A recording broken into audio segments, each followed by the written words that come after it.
I have a friend who's principal in an elementary school. Improving the education of our students, literally the foundation of our country.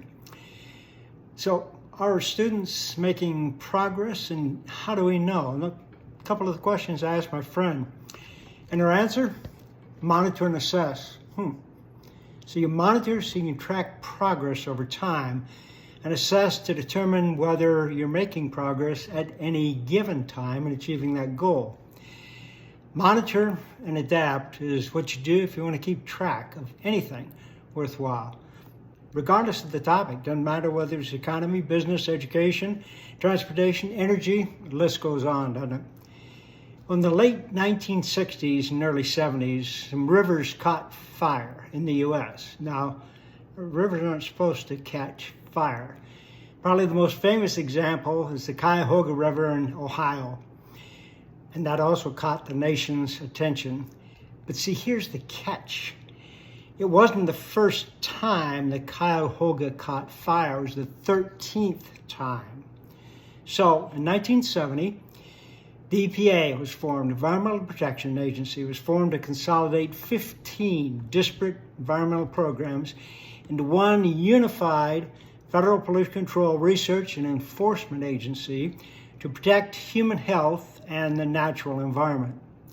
Now, in the 1990s, through the Office of Research and Development, EPA initiated the Environmental Monitoring and Assessment Program, or EMAP, to monitor and assess the health of the nation's waters.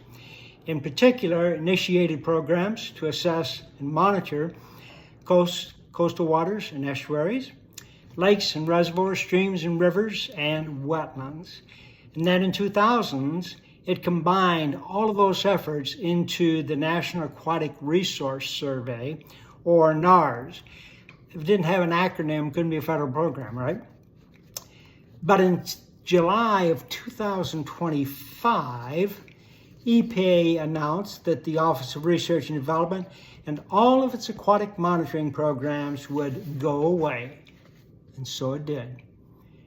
But wait a minute, if we don't monitor and assess, how do we know what's going on in our nation's waters? Great question. So how do we know? And the first point is, if you're not aware of anything, it doesn't exist, period.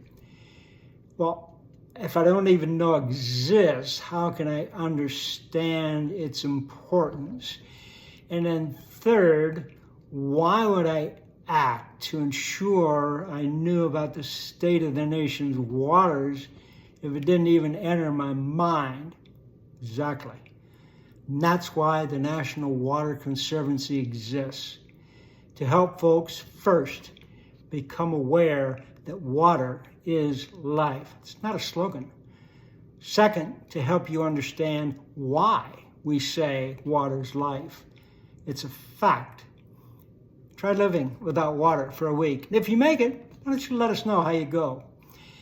Third, to encourage you to act when you hear about waters in your community, in your state, or the nation.